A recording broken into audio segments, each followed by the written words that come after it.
స్తోత్రం కృపగల దేవా, దయగల మా తండ్రి ఈ ఆదివారం దినంన నువ్వు మాకు ఇచ్చిన విలువైన సమయాన్ని బట్టి స్తోత్రములు చెల్లిస్తున్నామయ్యా. తండ్రి, ఈ ఆరాధన అంతట్లో మీ తోడు నీడను దయచేయండి. తండ్రి, జ్ఞానంతో మమ్మల్ని అందరినీ నింపండియా. నీ వాక్యంలో ఏముందో తెలుసుకున్నట్టుకు కృప చూపించమని యేసునామమున అడుగుతున్నాం తండ్రి. ఓకే, 79వ కీర్తన. ఇది కూడా ఆసాపు రాసిన కీర్తన. మొదటి వచనం. నార్మల్గా ఈ కీర్తన ఎప్పుడు రాయబడిందంటే ఆసాపు రాశారు. ఎప్పుడు రాయబడిందంటే యెరూషలేము మందిరాల మీద అండ్ అక్కడున్న జనాల మీద బబులోనీయులు ఎప్పుడైతే వాళ్ళు అటాక్ చేశారో అక్కడ మందిరంలో ఉన్న అన్ని తీసుకొని వెళ్ళిపోవడము, అక్కడ ఉన్న వారి సేవకుల్ని భక్తుల్ని అందరినీ చంపడము అలా చేశారనమాట. ఆ సమయాల్లో ఆసాపు రాసిన కీర్తన. మొదటి వచనం. దేవా, అన్యజనులు నీ స్వాస్థ్యములోనికి చొరబడి ఉన్నారు, వారు నీ పరిశుద్ధాలయమును అపవిత్రపరిచి ఉన్నారు. అన్యజనులు అంటే దేవుడిని ఎరగని వాళ్ళు, దేవుడు అంటే తెలియని వాళ్ళు. స్వాస్థ్యములోనికి అంటే స్వాస్థ్యము అంటే గూగుల్ చేశాను, మీనింగ్ ఏముంది. ఒక వ్యక్తిని తీసుకుంటే ఆయన స్వాస్థ్యం అని చెప్పినప్పుడు ఏమేమి వస్తాయి? ఆయన ఆరోగ్యం వస్తుంది, ఆత్మ వస్తుంది అండ్ ఆయన ప్రశాంతత, మెంటల్ వెల్బీయింగ్ వస్తుంది. ఆ మూడింటిని కలిపి ఒక మనిషిలో మనం స్వాస్థ్యము అని చెప్తాం. సో అన్యజనులు ఏం చేశారంట? అందులోకి చొరబడ్డారు అంటే మంచివాడు కాదుగా. చొరబడ్డం అంటే బలవంతంగా వెళ్ళి వాళ్ళ పీస్ని, వాళ్ళ వెల్బీయింగ్ని, మొత్తం వాళ్ళ స్పిరిచువల్ లైఫ్ని డిస్టర్బ్ చేయడము, ప్రతి వాళ్ళకున్న హెల్త్ని, స్పిరిచువల్ లైఫ్ని, ప్రతిదాన్ని డిస్టర్బ్ చేశారనమాట. సో ఇక్కడ పరిశుద్ధాలయంను అపవిత్రపరిచి ఉన్నారు. మనం ఇప్పుడు చాలా వచనాల్లో మనం చూసుకుంటాం కదా. ఆలయం అనగా అప్పట్లో ప్రత్యక్ష గుడారాలు, ఇప్పుడు కూడా మనకి చర్చెస్ ఉన్నాయి. కానీ వాక్యములు కొరింథీలో వాటిలో రాసిన వాక్యం ప్రకారం ఏం చెప్తాం? మన హృదయమే ఆలయం అంటాం కదా. సో ఇక్కడ రెండో వచనం చూసుకుంటే, వారు నీ సేవకుల కళేబరములను ఆకాశ పక్షులకు ఎరగాను, నీ భక్తుల శవములను భూజంతువులకు ఆహారముగాను పారవేసి ఉన్నారు. ఇక్కడ ఇంత ఘోరంగా సేవకుల్ని చంపేస్తున్నారు, వాళ్ళని ఆహారంగా పక్షులకు వేస్తున్నారంట. ఇంత ఘోరంగా చేస్తున్నారు కదా. కానీ వాళ్ళు ఎవరు? అక్కడున్న సేవకులు, భక్తులు, వాళ్ళంతా ఎవరు? యెరూషలేములోని ప్రజలు కదా. కానీ దేవుడికి అదెంతో ఇష్టమైన ప్లేస్ కదా. దేవుడు ఎందుకు వారిని అంతగనం అవుతున్న యెరూషలేం ప్రజలకు కానీ ఇశ్రాయేల్ ప్రజలకు కానీ వ్యతిరేకంగా వెళ్ళారంటే దేవుడికి వ్యతిరేకంగా వెళ్ళినట్టే అని చెప్పుకున్నాం. ఎందుకంటే దేవుడు వాళ్ళకి ఎప్పుడు వాగ్దానం చేసిన దేశం కాబట్టి అన్నీ దేవుడు వాళ్ళని ఎల్లప్పుడూ కాస్తూ ఉంటాడు. కానీ ఇంత ఘనంగా వాళ్ళు బబులోనియలు వచ్చి, లేకపోతే ఆ ఎదుటి సైన్యం వచ్చి వాళ్ళని అంతగనం చేస్తున్నా దేవుడు ఎందుకు మౌనంగా ఉన్నాడు? ఎందుకు దేవుడు వారిని అప్పగించేశాడు వాటికి? చూద్దాం. 5వ వచనం. యెహోవా ఎంతవరకు కోపపడదువు? ఎల్లప్పుడూ కోపపడదువా?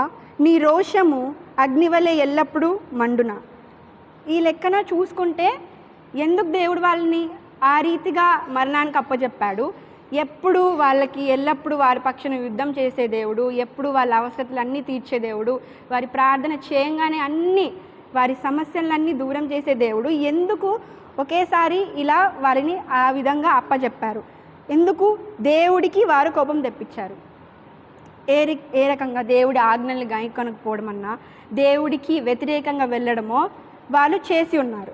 అందుకే దేవుడు కోప్పడ్డాడు. ఇప్పుడు దేవుడు ఎంతో ప్రేమగల దేవుడు, చాలా కృపగల దేవుడు, దయగలిగిన దేవుడు అయినప్పటికీ ఇప్పుడు మన మమ్మీ డాడీ అయినా ఎవరైనా కానీ తల్లిదండ్రులు అదే పనిగా తప్పు చేస్తూ ఉంటే ఊరుకోరు కదా. చెప్తారు, మారడానికి చెప్తారు. మారకపోతే ఏం చేస్తారు? కొడతారు. అలాగే దేవుడు కూడా మనం ఎంత భక్తి చేసినా ఇక్కడ భక్తులనే ఉంది. ఇప్పుడు భక్తులనుంది, సేవకులనుంది. ఈవెన్ సేవకులైనా భక్తులైనా దేవుడికి వ్యతిరేకంగా ఉంటే కనుక దేవుడు ఖచ్చితంగా వారికి విడిచిపెట్టేస్తాడు. దేనికి? అపవాదికి విడిచిపెట్టేస్తాడు. ఇప్పుడు అపవాది అయినా కానీ దేవుడు అనుమతి లేకుండా ఏది చేయలేదు కదా. సో ఇక్కడ దేవుడికి విరుద్ధంగా వారు నడుచుకున్నందువలన దేవుడు వారిని దానికి అప్పచెప్పేశారు, మరణానికి. 6వ వచనంలో, నిన్నెరుగని అన్యజనుల మీద నీ నామమును బట్టి ప్రార్థన చేయమని రాజ్యము మీదను నీ ఉగ్రతను కుమ్మరించుము. వారు యాకోబు సంతతిని మింగివేసి ఉన్నారు, వారి నివాసము పాడు చేసి ఉన్నారు. యాకోబు అంటే మనము పాత నిబంధన గ్రంథంలో యాకోబు అంటే మీనింగ్ ఏం చూస్తాం? ఆ వర్డ్కి ఇంకో వర్డ్ ఇశ్రాయేలు అని ఉంటాం. అంటే ఇశ్రాయేలు సంతతి. ఇశ్రాయేలు సంతతి వారి మీదనే దేవుడు అనుమతించారు వారికి అలాగా అవ్వడానికి. వారే దేవుడికి విరుద్ధంగా ఉన్నారు. ఎంత ప్రేమించిన ప్రజలైనప్పటికీ దేవుడికి విరుద్ధంగా కోపం వచ్చే పనులు వారు చేసి ఉన్నారు. నెక్స్ట్, మేము బహుగా కృంగి ఉన్నాము, మా పూర్వుల దోషము జ్ఞాపకము చేసుకొని నీవు మా మీద కోపముగా నుండకుము. ఇప్పుడు నార్మల్గా ఈ స్టోరీ అంటే ఈయన రాసిన కీర్తన అంటే ఒకప్పుడు యుద్ధాలలో జరిగిన మధ్యలో రాశాడు, యుద్ధాలు జరిగే సమయంలో రాశారు. ఇప్పుడు నేను ముందు చెప్పినట్టు స్వాస్థ్యము అనగా లేకపోతే మందిరం అనగా మన హృదయాలని మనం అనుకున్నాం కదా. దేవుడు మన హృదయాల్ని మందిరంగా కోరుకుంటున్నాడు. స్వాస్థ్యం అనగా ఒక మనిషిలోని గుణగణాలు లేకపోతే ఆయన హెల్త్, ఆయన వెల్బీయింగ్ అని మనం చెప్పుకున్నాం కదా. వాటిని బట్టి అప్పుడంటే యుద్ధాలు ఉన్నాయి. ఇప్పుడు మనకి మన స్పిరిచువల్ లైఫ్లో మన హెల్త్ పట్ల మనకి జరిగే విషయాలను బట్టి మనకు కూడా ఇలా కొన్ని అటాక్స్ జరుగుతూ ఉంటాయి కదా. అలా జరిగినప్పుడు మనము అది సాతాను ద్వారా అవ్వచ్చు, దేవుడు కూడా మనకి ఏదో చెప్పాలని కూడా చూడొచ్చు కదా. మనము అలాంటి సమయాల్లో మనం పరిశీలించుకుంటున్నామా? మనం ఎందుకు ఇలా అవ్వింది, అసలు నేనేమైనా తప్పు చేశానా, మనం అలా ఆలోచించాం. కానీ ఇక్కడ ఆసాపు ఏమంటున్నారు?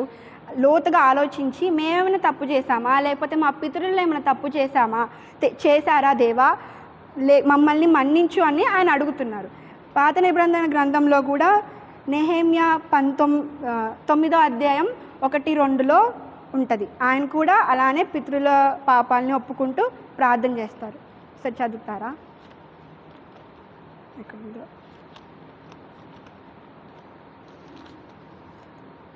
ఈ నెల 24వ దినమందు ఇశ్రాయేలీయుల ఉపవాసం నుండి గోనెపెట్టెలు కట్టుకొని తల మీద ధూళి పోసుకొని కూడి వచ్చిరి. ఇశ్రాయేలీయులు అన్యజనుల అందరిలో నుండి ప్రత్యేకపరచబడిన వారే నిలువబడి తమ పాపములను తమ పితరుల పాపములను ఒప్పుకొనిరి. ఇక్కడ ఏంటిది? పాపంలో ఒప్పుకున్నారంటే ఒప్పుకున్నారు, ఉట్టిగా దేవుడా మన్నించే అనేసి కాదు కదా. వాళ్ళు ఏం చేశారు? దోనెపట్ట కట్టుకొని బూడిద పూసుకోవడం అంటే అది ఎంత దీనంగా అడిగినట్టు. మొత్తం మనల్ని మనం తగ్గించుకొని పూర్తిగా అసలు మేమేం కాదు అని ఎంత బూడిద పోసుకోవడం అంటే అది చాలా దీనత్వం చూపిస్తుంది అన్నమాట. దేవుడి పట్ల మనం ఎంత ఒబీడియన్స్గా ఉన్నామని చూపిస్తుంది. అలాగా వారు అప్పుడులో చేశారు. అదేవిధంగా ఇక్కడ కూడా ఆసాపు తన పితరుల పాపములను గురించి కూడా ఆయన మాట్లాడుతున్నారు. వారేమైనా చేసి ఉంటే మమ్మల్ని మన్నించు అని అడుగుతున్నారన్నమాట. నీ వాత్సల్యము త్వరగా మమ్మల్ని ఎదుర్కొని నిమ్ము, మా రక్షణ వర్తవగు మా దేవ, నీ నామ ప్రభావం బట్టి మాకు సహాయము చేయము. నీ నామమును బట్టి మా పాపములను పరిహరించి మమ్మల్ని రక్షింపుము. ఇప్పుడు దేవుడి నామం ఎంతో గొప్పదని మనం అనుకుంటాం. మనము సువార్తల్లో కూడా చూసుకుంటే నా కుమారుని నామంలో మీరు ఏం అడిగినా నేను చేస్తానని దేవుడు చెప్తారు. సో అంత పవర్ఫుల్ నేమ్ కాబట్టి, అన్నిటికంటే ఉన్నతమైన నామం కాబట్టి మనం దేవుడి నామంలో మన పాపంలో మనం ఒప్పుకోవాలి. పాపంలోనే కాదు, మనం ఏదైనా కానీ దేవుడి నామంలో అడిగినా కానీ, మనల్ని మన్నించమని అడిగినా కానీ దేవుడు చేస్తాడనమాట. నెక్స్ట్ 10వ వచనం, దేవుడు ఎక్కడ ఉన్నాడని అన్యజనులు పలుకనేరా. ఇప్పుడు మనము ఇంత భక్తిగా ఉంటాము, పాటలు పాడతాము, అన్నీ చేస్తాము. మనం చేసే ప్రవర్తన బట్టే కదా ఎదుటివారు వీరు క్రిస్టియన్ కదా ఇలా ఉన్నారేంటి, వీళ్ళు అంతగానం చెప్తా ఉంటారు కదా, అంతగానం ప్రార్థనలు చేసుకుంటారు కదా అనేసి వాళ్ళు అనుకుంటారు కదా. అనుకున్నప్పుడు వారు అలా అడుగుతారు కదా దేవుడా అనేసి అని అడుగుతున్నారనమాట. నెక్స్ట్ 12వ వచనం, ప్రభువా మా పొరుగువారు నిన్ను నిందించిన నిందకు ప్రతిగా వారి ఎదలోని ఏడింతల నిందను కలుగచేయము. ఏడింతల నింద కలుగచేయడం అంటే ఇప్పుడు వాళ్ళు తిట్టారని మనం తిట్టడం, వాళ్ళు కొట్టారని కొట్టడం కాదు. ఇప్పుడు మనకు కూడా మనని దేవుడు దేవుడిని తెలుసుకొని అంతకు ముందు వరకు ఎన్నో చేసి ఉంటాం. దేవుడికి విరుద్ధంగా కదా. అవన్నీ మనం దేవుణ్ణి తెలుసుకున్నప్పుడు వెంటనే ఏ రకంగా అలా చేశాను దేవుడా, మీరు మిమ్మల్ని ఎరగక ముందు నేను అలా చేశాను, నన్ను క్షమించు దేవుడా అని ఎంత పశ్చాత్తాపంతో నిందితులము మేము చాలా తప్పు చేసామన్నట్టు ఏ రకంగా మనం ఫీల్ అయి ఉన్నాం, అలానే వాళ్ళని ఫీల్ చేసేలాగా చేయాలి. ఓకే, ఏదో ఏడింతలు నిందని కలుగ చేయాలి వాళ్ళకి. ఎలాగా? తిట్టడమో కుట్టడమో కాదు, ఇలాగా మనం కలుగ చేయాలంటే ఏం చేయాలి? యోహాను సువార్త 17వ అధ్యాయం